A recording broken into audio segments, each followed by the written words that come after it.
하나님 말씀 오늘도 출애굽기 22장 오늘은 16절에서 24절까지 말씀입니다. 사람이 약혼하지 아니한 처녀를 꿰어 동침하였으면 납폐금을 주고 아내로 삼을 것이요, 만일 처녀의 아버지가 딸을 그에게 거절하면 그는 처녀에게 납폐금으로 돈을 내지니라. 너는 무당을 살려두지 말라. 짐승과 행함하는 자는 반드시 죽일지니라. 여호와 위에 다른 신에게 제사를 드리는 자는 멸할지니라. 너는 이방 나그네를 압제하지 말며 그들을 학대하지 말라. 너희도 애굽 땅에서 나그네였으리라. 너는 과부나 고아를 해롭게 하지 말라. 네가 만일 그들을 해롭게 함으로 그들이 내게 부르짖으면 내가 반드시 그 부르짖음을 들으리라. 나의 노가 맹렬함으로 내가 칼로 너희를 죽이리니 너희의 아내는 과부가 되고 너희 자녀는 고아가 되리라. 아멘. 죄는 심층적인 무지입니다. 그렇다고 가방끈 길이를 딱 말하고 있는 건 아니에요. 영적 무지의 문제인 거죠. 만일 사람들이 순결과 공의의 하나님을 제대로 알고 있다고 하면 감히 죄 짓는 생활을 계속하지 않을 거예요. 특별히 저나 여러분, 보혈 신앙을 가지고 있는, 그 보혈이 물과 피를 남김없이 내어주신 그 값진 은혜라고 하는 걸 깨닫고 산다고 하면 우리는 결코 우리 안에 있는 죄악을 요만큼도 남겨두지 않을 거예요. 그러므로 무지와 유욕은 서로 연결되어 있고요. 무지는 유욕의 모태가 되는 거예요. 그래서 자꾸 말씀을 더 펼쳐 읽으며 우리가 더 깨닫고 살아야 되는 거예요. 수증기는 밤에 가장 많이 일어나며 죄의 검은 수증기는 어두운 무지의 영혼 속에 가장 많이 일어납니다. 사탄이 죄인 앞에다 안개를 뿌려 놓음으로 그는 하나님의 진노의 화영검을 보지 못하고 사는 겁니다. 모든 죄는 하나님에게서 점점 멀어지는 겁니다. 하나님은 최고선이시고 우리의 축복은 그와의 연합에 있어요. 우리 하나님이 함께 하실 때, 지금 여기 우리가 가 머무는 모든 곳에 함께 하실 때 그곳이 어떤 어려움의 자리일지라도 우리에게는 천국이 되지만, 그러나 우리가 죄악을 꼭 틀켜지고 있다고 하면 하나님은 결코 우리와 함께 해주실 수가 없다는 거예요. 죄는 강한 편견처럼 우리의 마음을 하나님에게서 떼어놓아요. 죄인은 하나님에게 작별을 고하고 그리스도와 궁율에게도 고별 인사를 하게 됩니다. 죄 가운데로 일보 전진하는 것은 언제나 하나님에게서 일보 후퇴하는 것이기에 사람이 태양에서 더 멀어질수록 그만큼 더 어둠에 가까워지는 것과 같은 거예요. 영혼이 하나님에게서 더 멀리 떠날수록 그만큼 더 그는 불행에 가까워지게 됩니다. 그에 더하여 회개 없는 죄, 이 그냥 죄보다 더 무서운 것은 회개하지 않은 죄. 회개하지 않은 죄는 최후의 지옥 파멸로 우리를 이끌어 가기 때문에 오늘 회개 오늘 하자고 제가 강조하고, 회개함으로 변화된 삶을 자꾸 촉구하고 말하는 이유는 다른 데 있지 않아요. 이 멸망할 무지를 극복하고 살자는 거죠. 여러분, 장미가 그 자생한 각종 병으로 시드는 것처럼 사람들도 그들의 영혼 속에 자생하는 그 부패와 죄악으로 인해 시들게 되어집니다. 남의 죄 때문에 오염되는 게 아니에요. 내 안에서 스스로 나의 게으름이나 나의 근본적인 악한 마음들이 자꾸 죄를 만들어내는 거예요. 죄는 기름과 같아요. 반대로 하나님의 진노는 불과 같아요. 그럼 어찌 되겠어요? 죄를 지면 하나님의 진노로 활활 타오를 수밖에 없는 거예요. 그래서 저와 여러분은 새벽을 깨우며 우리 하나님을 더 잘 알아야 하고, 그보다 더 그 하나님이 싫어하시는 내 안의 죄악의 가능성, 예? 내가 제일 잘 알잖아요. 내 안의 죄악의 가능성, 그것을 잘 알아야 됩니다. 출애굽기 20장에서 하나님은 율법의 기본 뜻, 십계명을 밝혀주셨죠. 그런 다음에 하나님은 그 율법을 상세하게, 세밀하게 설명해 주고 계셔요. 하나님 백성이 실제로 일상생활을 할 때 적용하며 살아가야 할 구체적인 율법들을 가르쳐 주셔요. 예수님은 거기에 더하여 마태복음 5, 6, 7장 산상수훈의 말씀을 통해 이 말씀들을 더 깊이 예수 믿는 사람들이 어떻게 살아야 될지도 더욱더 확대해서 말씀해 주셨습니다. 그 중에서 오늘 본문은 하나님을 섬길 때 주의할 영적인 음행, 육신적 음행에 대한 경계의 말씀, 원천봉쇄의 말씀을 우리들에게 들려줍니다. 강한 사람이 약한 사람을 유혹하여 망가뜨리는 일들이 적지 않죠. 특히 경제적, 사회적 힘을 가진 강자가 그런 힘을 가지지 못한 약자를 억압하고 지배하려 합니다. 그런 힘이 가장 쉽게 솟아올라서 사람을 해치는 곳이 성적인 영역입니다. 하나님께서는 십계명에서 간음하지 말라 하셨고, 그것도 모자라서 이웃의 아내나 여종이나 남종을 탐내지 말라고 이중 걸세를 이렇게 채워 놓으셨어요. 그런데 오늘 본문에 보니까 약혼하지 아니한 처녀를 유혹하여 동침하였다라고 하면, 그러면 신부의 몸값을 내고 그 처녀를 정식으로 아내로 맞아들이라고 16절에 말씀하지요. 하나님께서는 물리적으로나 사회적으로 힘이 약한 이 처녀의 몸을 함부로 더럽히지 못하도록 경계하시면서 자세한 법으로 규정해 놓고 계신 거예요. 이게 이제 죄악의 원천 봉쇄죠. 모든 율법은 그래요. 모든 하나님의 말씀은 죄악으로부터 우리를 원천 봉쇄하고자 하시는 우리 하나님의 마음이라는 거예요. 여기 더해서 또한 짐승과 행음하는 자는 반드시 죽이라고 19절에 말씀하고 있어요. 저는 이걸 그렇게 봅니다. 짐승처럼 행음하는 사람이라고도 우리가 확대해서 말할 수 있을 거예요. 그것은 자기 몸을 더럽히는 혐오스러운 악행으로 발전하기 때문이에요. 자기 몸을 사랑하는 사람은 음행을 경계합니다. 이웃을 사랑하는 사람도 음행을 경계합니다. 여러분 잊지 말아야 돼요. 나만 깨끗하면 되지 아니에요. 남의 마음도 깨끗하게 지켜줘야 됩니다.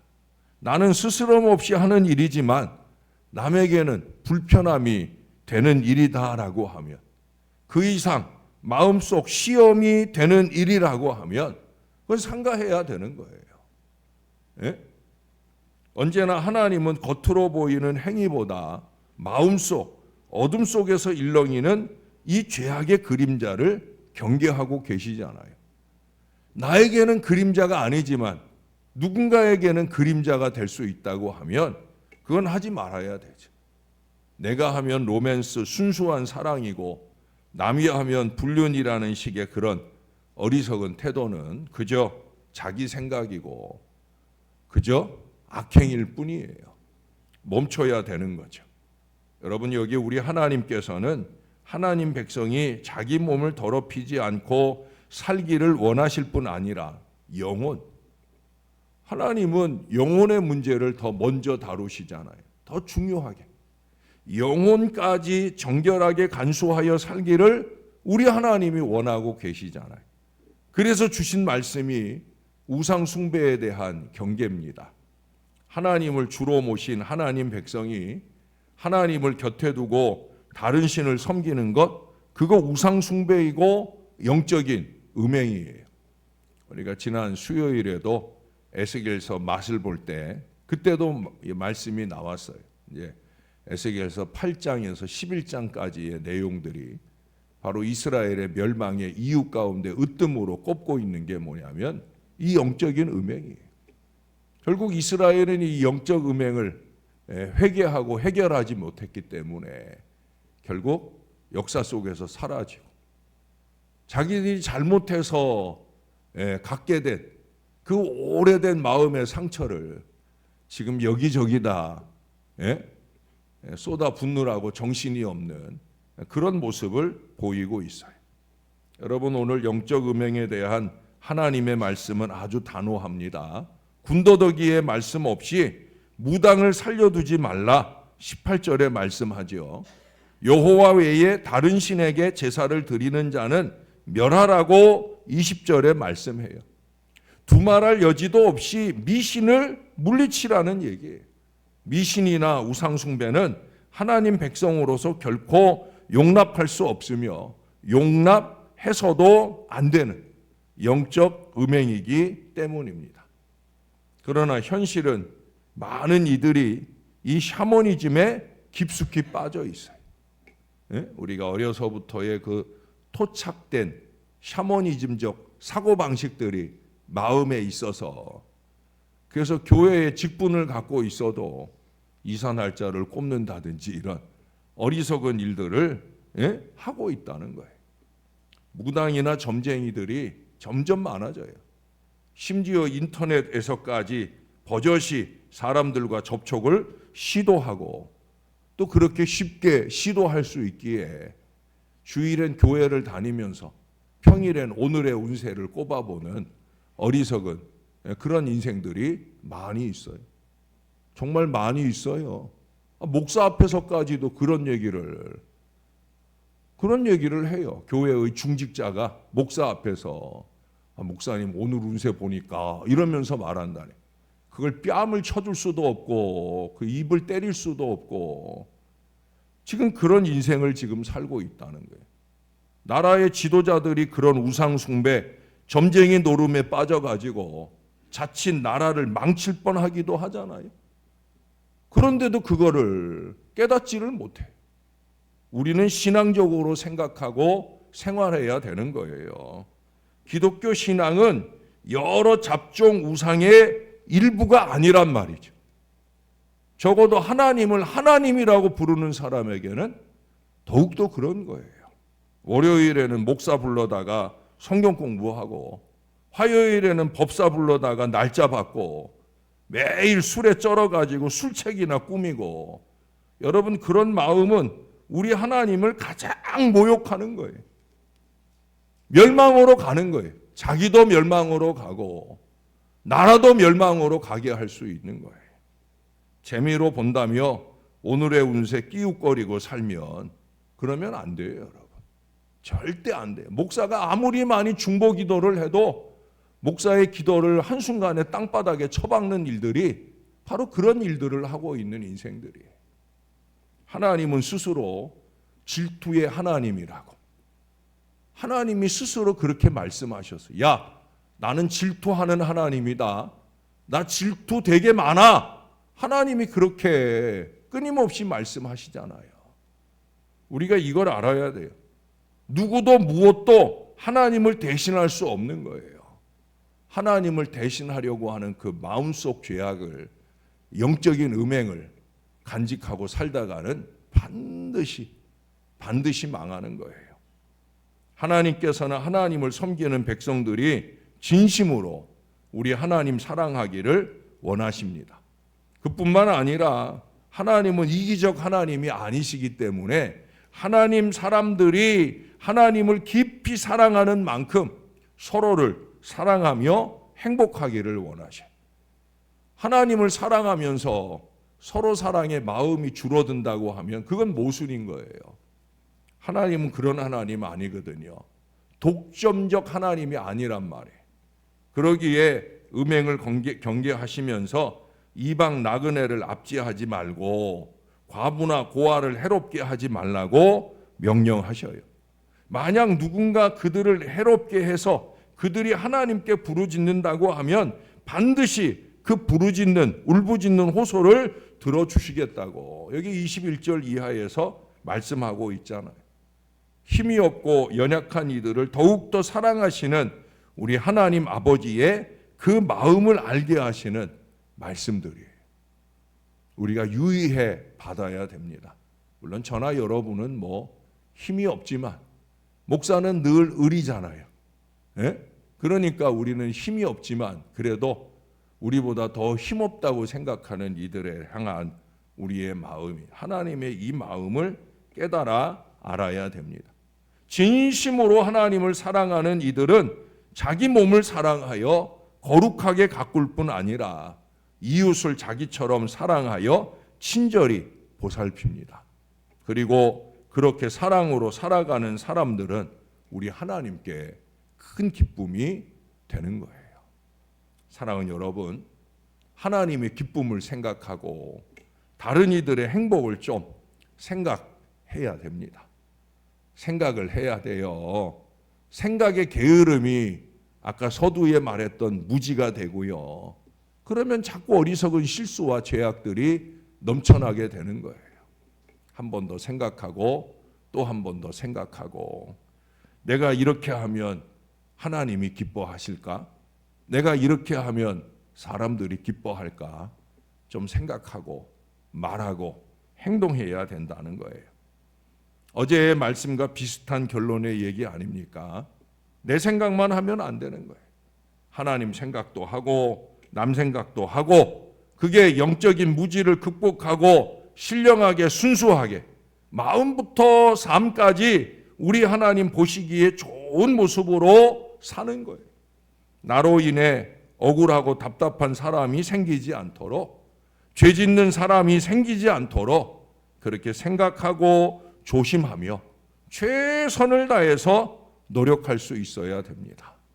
특히도 힘없고 연약한 이들에 더욱더 관심하시는 우리 하나님의 마음으로 그렇게 아름답게 살아내시는 저와 여러분들이 꼭 될 수 있기를, 그게 부활신앙으로 간직하고 사는 저와 여러분들의 마음이어야 되는 걸 다시 한번 깨닫는 이 아침이 되시기를 우리의 구주 되시는 예수님 이름으로 간절히 축원합니다.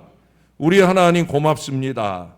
또 한 번 우리의 무지의 껍데기를 벗겨주시고자 이 하나님의 말씀을 주시니 감사를 드립니다. 나는 잘하고 있겠지 착각하지 말게 하시고 말씀 속에서 나의 무지한 어리석음, 그로 인해서 내 안에서 또 나로 인해 다른 사람 안에서 죄악을 양산해내는 어리석음들은 없었는지 하나님 돌아보는 이 아침이 되게 하여 주옵소서. 내가 조금 더 조심해서 연약한 이들을 돌보고 섬길 수 있는 그 따뜻한 마음들이 우리 안에 넘치게 도와 주옵소서. 나는 따뜻해서 하는 일인데 다른 사람은 서늘해지는 그런 순간을 만나지 않도록 하나님 우리가 조금만 더 조심하고 노력하며 살게 도와 주옵소서. 무엇보다 영적인 음행이 우리 안에 틈타지 않도록 우리의 마음을 오로지 십자가, 오로지 하나님, 오로지 예수 그리스도를 향하는 뜨거운 마음으로 살게 도와 주옵소서. 한 발자국씩 뒤로 물러나 죄악으로 가는, 게으름과 나태로 가는 어리석음을 범하지 않게 하시고 하나님 허벅지를 꼬집어 가면서라도 한 발 더 우리 주님 앞에, 말씀 앞에, 하나님 앞에 더 가까이 나아가는 하나님 사람 될 수 있도록 그렇게 우리를 붙들어 주옵소서. 어떠한 거친 파도가 바다가 우리의 앞길을 가로막을지라도 그 주님의 손잡고 가면 그 바다가 반석이 되는 위대한 은혜와 역사를 우리가 열망하며 기도하며 사는 사람들이 오니 하나님 모든 죄악의 씨앗으로부터 우리를 지켜 인도해 주옵소서. 우리의 마음이 하나님 마음과 같이 되어서 하나님이 사랑하시는 그 연약한 이들을 향한 우리의 마음도 넓혀지게 도와 주옵소서. 세상에서 들려오는 힘들고 어려운 아우성을 듣게 하시고 가까이 곁에서 들려오는 아프고 힘든 이들의 그 고통의 소리를 들을 수 있게 해주셔서 우리가 더 많이 무릎 꿇으며 더 많이 중보기도하여 그 연약한 이들을 일으켜 세워줄 수 있는 능력 있는 기도의 종들이 다 되게 은혜 베풀어 주시옵소서. 내일도 또 주일을 맞이합니다. 하나님, 오늘 하루 잘 살기를 소원합니다. 어제 그제 많은 비로 인해 여기저기 더러운 것들이 깨끗이 씻겨가듯이 그렇게 언제나 주님의 보혈로 우리의 영혼을 깨끗이 씻는 토요일이 되게 하시고 내일은 행복한 주일, 하나님을 만나고 믿음의 백성들이 만나 서로의 마음에 기쁨을 더하며 그 더해진 기쁨이 우리 하나님의 큰 기쁨이 되는 놀라운 은혜가 우리 신월제일교회 안에는 넘칠 수 있도록 도와주시옵소서. 우리 하나님 감사합니다. 예수님 이름으로 기도합니다. 아멘.